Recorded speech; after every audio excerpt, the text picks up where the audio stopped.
A Course in Miracles, a transcription of the Shorthand Notes manuscripts, Helen Schucman.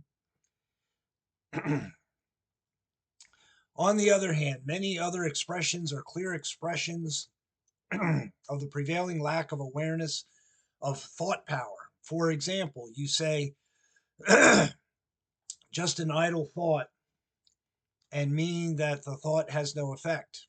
You also speak of some actions as thoughtless, implying that if the person had thought, he would not have behaved as he did.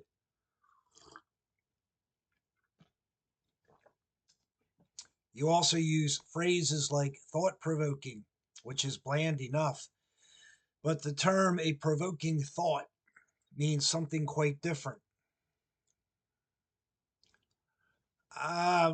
So there's sentences in the book about there's no such thing as an idle thought. All thoughts are powerful. All thoughts are never neutral, never neutral. All thoughts are either positive, the God mind, Christ-like mind, Jesus-like thoughts, or ego thoughts. But there's no such thing as a neutral thought. At the same time, bodies and everything physically should truly be seen, felt, known, experienced as neutral. Everything physical should be experienced as neutral. Um, there's a sense in the book like, there are no idle thoughts. That which gives rise to your entire experience could hardly be called idle. So our thoughts are creating our world. That's a New Age message in general. Certainly, the Seth books by Jane Roberts talk about that a lot, and other New Age books talk about that. That you create your own reality through the nature of your beliefs. That your thoughts are creating what's going on in terms of your world, your environment, everything. 100% responsibility for everything that's going on in your life. Absolutely zero victim mentality about anything that's going on in your life.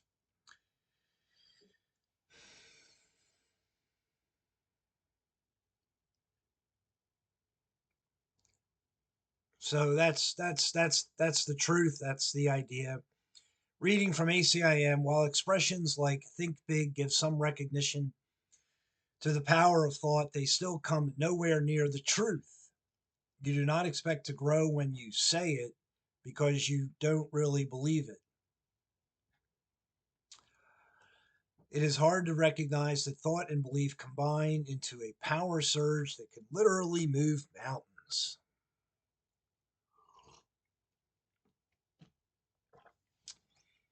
Um, Seth, in the Seth books by Jane Roberts, and other places like here, for example, um, the authors of these New Age books get very literal about how you can make tremendous changes in a moment, um, like for real, in a very big way. You can make tremendous changes to everything about your experience in a really big way because of your thought. I think, so I know that I believe in the Urantia book, Urantia, in the Jesus papers. Jesus says something like, you can move mountains of material difficulty in your mind with faith or something like that. I'm paraphrasing. But to me, the idea is anything that's an ego problem in terms of that which is not perfect, in terms of how to be, live as God designed you, live as God designed everything. And, all the animals, they function as they're designed. And so are the human beings supposed to function as they're designed, as they're created. So anything that's not perfect peace, perfect joy, perfect love, perfect kindness, perfect tenderness, no conflicts of thought, anything that's not that is an ego belief leading to ego words and ego actions.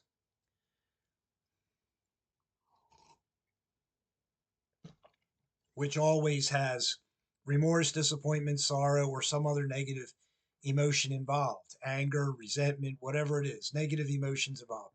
There should never be the slightest resentment against anyone ever. Not one word uttered should be tainted with anything about resentment towards anyone ever, not for one moment. So, um, ego mentality, uh, you know, regardless of how deep the problem is in terms of ego mentality, whatever the bad habit is in terms of ego mentality, all of that energy can be dismissed quicker rather than slower, I would say. And the books do say that. ACIM says that that the problems can be removed faster rather than slower. If I really understand the real truth about anything, any particular problem in any way, anything that's not perfect peace, perfect joy, perfect calmness, perfect strength, perfect silence, perfect watching, perfect waiting, no conflicts of thought, anything that's not that, no matter how big the problem is, that energy can be transmuted back into the God mind um, quickly, relatively quickly, if I understand the truth to whatever the situation is. I think in Hindu scriptures, something about maybe Krishna moved a mountain over top some people to protect them. I don't know. I do not know that type of information really at all. I mean, I was like a random thought about that type of information. I don't know, but uh, all right, that's the idea. So, reading from ACIM, it appears at first glance that to believe such power about yourself is merely arrogant, but that is not the real reason why you don't believe it. People prefer to believe that their thoughts cannot exert real control because they are literally afraid of them. Therapists try to help people who are afraid of their own death wishes by depreciating the power of the wish. They even attempt to free the patient by persuading him that he can think whatever he wants without any real effect at all. So, again, the message, the New Age message, the ACIM message, the true message in general from whatever source is that your thoughts are creating what's going on, that it's everything's about the mind. Very little is about the body, I would say, as far as how to describe it. Um, the mind is creating what's going on in every way. And, there's a sense in the book, you cannot change your mind by changing your behavior, but you can change your mind. So literally, I have to think differently. I have to think different thoughts about any subject that's not perfect peace, perfect joy, perfect calmness, perfect strength, perfect love, um, perfect ease in that sense, simple in that sense. Anything that's not truly tranquility, peace, joy, strength, etc. in terms of thought, I can change my thoughts about whatever the subject is to make my thoughts be what the real truth is about whatever the subject is. So that's what has to be done is I have to literally change my thoughts about a subject, and we can do that. I can do that. People can do that. You can actually change your thoughts, and that will change the way you say things, what you actually say, what you actually do. All that will change. Behavior will change by changing the beliefs about whatever the subject is that's not perfect peace, perfect joy, perfect strength, the Christ like or Jesus like mind. Uh, there is a right, ACIM. There is a real dilemma here, which only the truly right-minded can escape. Death wishes do not kill in the physical sense, but they do kill spiritually. All destructive thinking is dangerous. Given a death wish, a man has no choice except to act upon his thought or behave contrary to it. He can thus choose only between homicide and fear. See previous notes on will conflicts. Note, I have avoided this term, something you will know because it seemed too Rankian, Rankian. Uh, so ACM gets very graphic in terms of speaking of murder, kill, other types of strong language in the book to get the point across. in terms of you know, the ego mind versus the God mind, to get the point across about truly not wanting the ego mind and truly wanting the God mind. This book will compare the merest frown to death. Like if there's the slightest discomfort or the merest frown, let alone remorse and other, other stronger negative emotions, they're all equated with death in a sense in this book. So that's how ACIM is getting across its message. Um,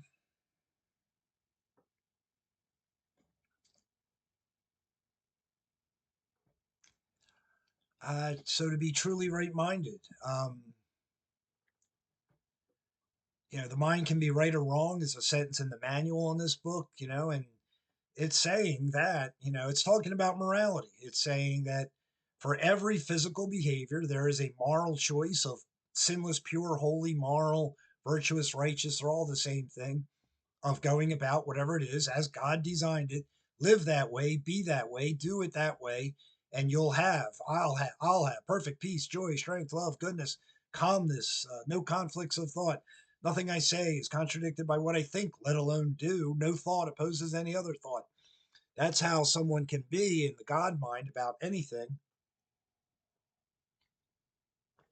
If I'm living correctly about everything in terms of the correct way to go about physical behavior or a belief about anything. So, um, and if I do not have the right belief about anything and that leads to incorrect behavior about anything physical, then negative emotions will be experienced, whatever they are, to whatever degree.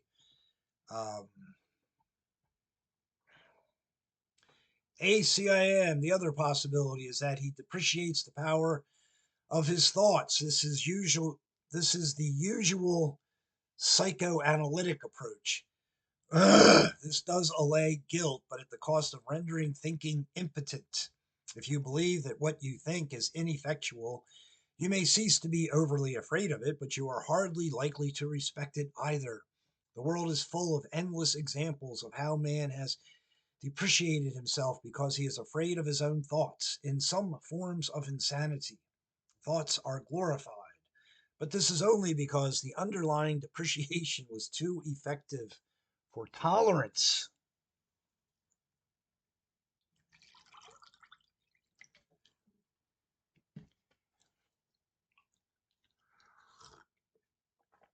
So, like there's a sentence in the book ACIM, like, um, you know, so the average person, you know, to the average person, the mind is unimportant. What's important is having bodies close to them. Like it's not important about the mind at all.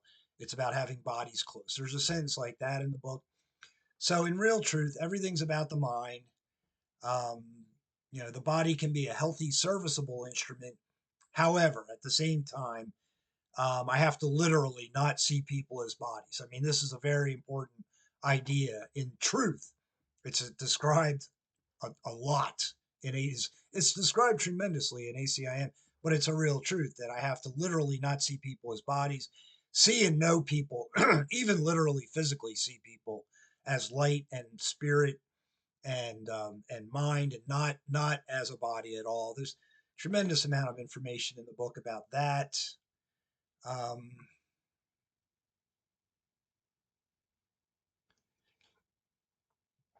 so respect your thoughts, respect your belief, respect yourselves, respect others, respect God. There's a sentence in the Urantia book about it appears what Jesus developed was a superb self-respect. I'm paraphrasing some there, but that's the idea. Is you know, live what you know is sinless, pure, perfect sinlessness, perfect purity, perfect holiness, perfect morality, perfect all of that. Live it, and that's all you're looking for in others. If somebody's doing the opposite, you overlook it. You're not judging it. It doesn't bother you, but you're not going to participate in it either. You're not going to be tempted to do that which could lead that which would lead to remorse, disappointment, sorrow, or any other negative emotion.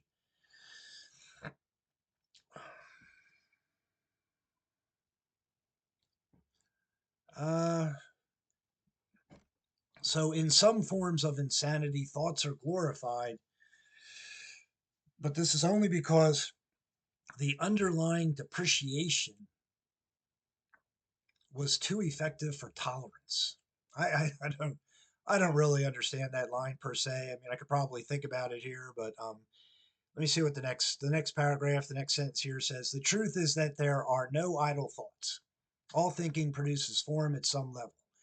The reason why people are afraid of ESP and so often react against it is because they know that thoughts can hurt them.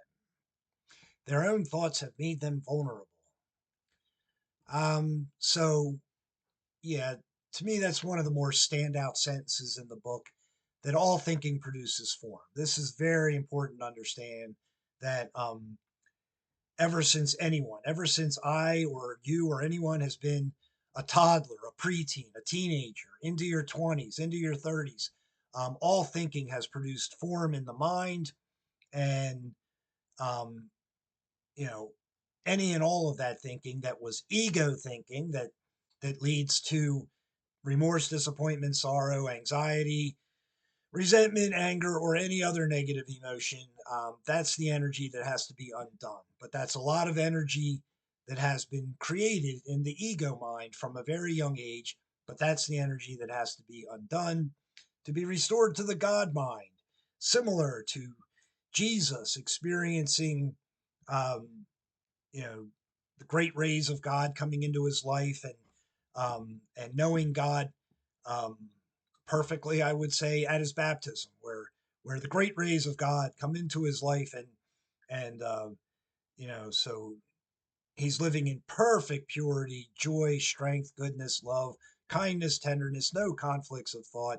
The energy of God has joined with him, and then he went forth and did his public mission. Um, but so all that negative ego energy has to be undone. Um, you know, that's a big topic. I mean, a, that's what the book is about. Or um, okay, so as far as that previous sentence there, in some forms of insanity, thoughts are glorified. Well, I mean, certainly, people have glorified their ego thoughts, and they might be experiencing negative emotions over them, but they don't care. It's all about whatever. Um, but this is only because the underlying depreciation of the thoughts was too effective for tolerance. I don't know. I don't ACIM, the notes of Helen Schucman. There's probably something interesting there as far as the underlying depreciation of thoughts was too effective for tolerance of the real truth versus the falsehood. Something like that. Probably some deep idea there. Anyway, you and Bill, so reading from ACIM, you and Bill, who complain all the time about fear, still persist in creating it most of the time. I told you last time that you cannot ask me to release you from it because I know it does not exist. You don't.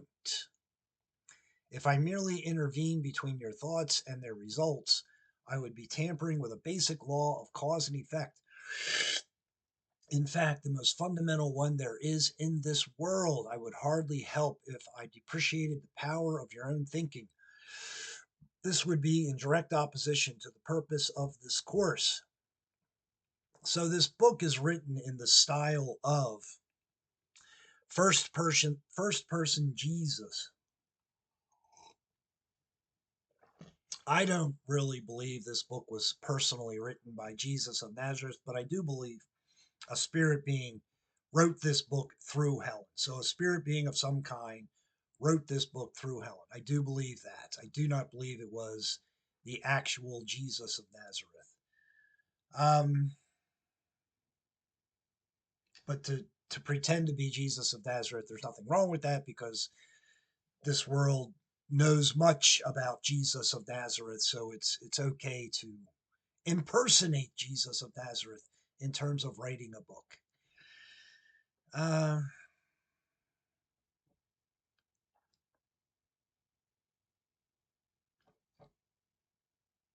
so this book says, um, it is my responsibility, your responsibility to let go of fear, to change your mind, to release fear, to let go of the ego mind very consciously with my thoughts and live in the God mind in terms of the real truth about any subject, anything we do as human beings, any subject at all. There's a real truth to it, and there's a real falsehood to it. So, um, but it's our responsibility to make those changes. This is all in connection with the Holy Spirit, the communication link. I mean, the Urantia book describes the spirit in man as the thought adjuster or the mystery monitor. But the spirit of the first person of the Trinity in the mind of man, um, working with man to achieve someone's God mind as an individual. Um, so it's all a connected process in terms of um, who's actually making the changes to someone's mind. Who's actually making the changes to a person's mind. It's that person asking for help at all times, always asking what is the will of God, moment to moment, always focused on what is the will of God, moment to moment, in terms of everything, every thought, word, and action. And spirit does what spirit does to change a person's mind, to get them to perfect morality. There's a sentence in the Jesus papers about, the moral majesty of Jesus of Nazareth. And that's the goal. The only goal for anyone, whether they know it or not, is moral majesty. There is no other goal in terms of living as a human being on the earth, and then whatever happens after this lifetime. Perfect morality is the only goal anyone has, whether they know it or not. And that's living, perfectly in the will of God. Again, the first person of the Trinity, moral perfection. So, um, but the book says a lot about it. It's your responsibility to let go of your fear, correct your problem, correct your fear. However, it's just, but then it also talks a lot about what Holy Spirit is doing to assist you or to actually help you. There's a sentence in the book. It says, Spirit, the Holy Spirit, the communication link, the thought adjuster, the Spirit of God within you will tell you what to do and then do it for you. So you've got that sentence in the book. But at that stage, doing it for you means, in the pure mind, Jesus, at his baptism, Jesus in his public mission, God is simply and literally living through him because he is of the pure mind. So, so Jesus would say things such as, I and my Father are one. He who has seen me has seen the Father. And everybody should be able to say those exact same sentences. Like that's the goal, is to really feel that, know that, be that. God, Holy Spirit is living through you, working through you, and there's an ease to it, there's a strength to it, there's a love to it, there's a goodness to it, there's a no conflicts of thought to it. It's all that, moment to moment, as an individual human being walking the earth plane, and then taking that with me or you or anyone, taking that into whatever the afterlife is. So the ego mentality does not really exist because it's not the will of God. So anything that's not perfect peace, perfect joy, perfect love, perfect goodness is not the will of God. So it's something that you, or anyone made beliefs from a young age that are not the will of God. They're not perfect peace, perfect joy, perfect strength. They have, you know, remorse, disappointment, sorrow, or other negative emotions involved in them. And so those are the beliefs that have to be undone. The negative mental ego energy that has to be undone, transformed back into the God mind, is sort of how ACIM says it. I'm paraphrasing some there. But ACIM itself will say, the ego does not exist with a period, but there's plenty of sentences explaining that it's more about the fact that anything that is not the will of God does not exist in eternity. Might be a temporary. It might be a temporary existence. It temporarily exists because you made it, but it's something that has to be undone sooner or later. I see here the sentence,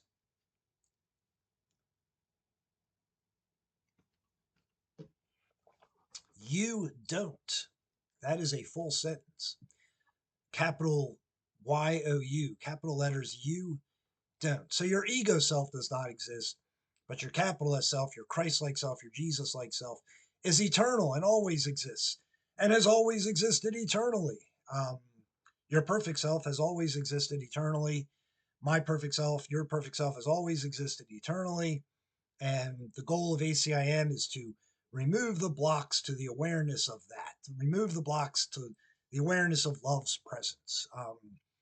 Love, an intense feeling of deep affection. So, there's a sentence in ACIM about, the goal is to experience moment to moment an intense and burning love of God and knowing God's intense and burning love for you. Again, Jesus in his public mission, he was experiencing this every moment, a very conscious awareness of his intense and burning love for God and God's intense and burning love for him.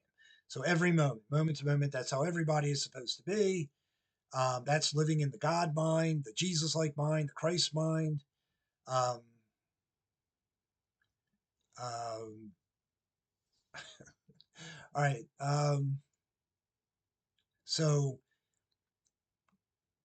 God, the Spirit within us, the Holy Spirit will not interfere with someone's free will if they want beliefs that are not the will of God.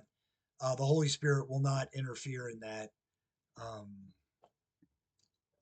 there's plenty of information about that subject or that type of subject in the book.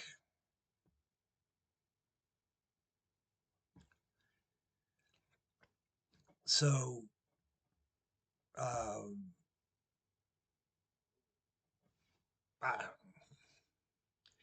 reading from ACIM.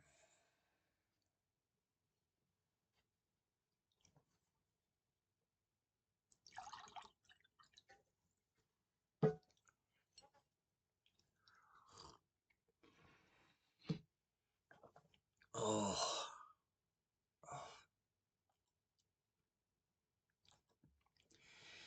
it is certainly much more useful to remind you that you do not guard your thoughts at all carefully, except for a relatively small part of the day and somewhat inconsistently. Even then, you may feel at this point that it would take a miracle to enable you to do this, which is perfectly true. Human beings are not used to miraculous thinking, but they can be trained to think that way.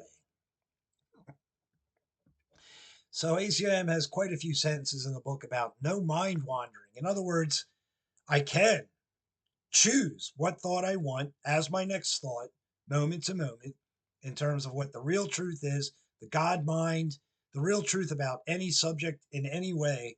I can choose calmly, slowly, patiently, with determination, effort, concentration, focus, awareness. What is my next thought about whatever's going on in the moment? Um, and what needs to be done is there has to be mind clearing or mind training or mind purification.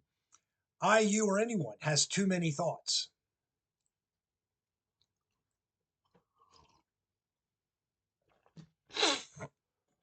In From the Christ Mind, another good New Age book. And ACIM, I believe, talks about it, and other books talk about it. But I have too many thoughts. You, I, or anyone has too many thoughts.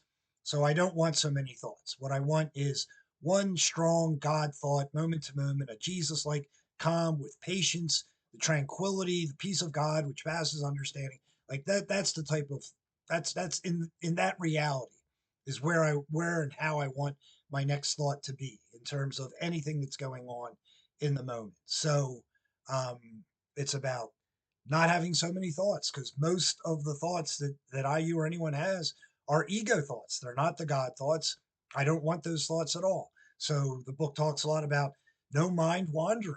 Um, Let go of all ego thoughts immediately when I notice one, when I see they're there. So the real truth is not about not having any thoughts. Zen Buddhism, other groups and ideas about not having any thoughts is not the truth at all. What I want is one strong, patient, kind, good God thought at a time, moment to moment, into eternity, through this lifetime and into eternity, whatever eternity is.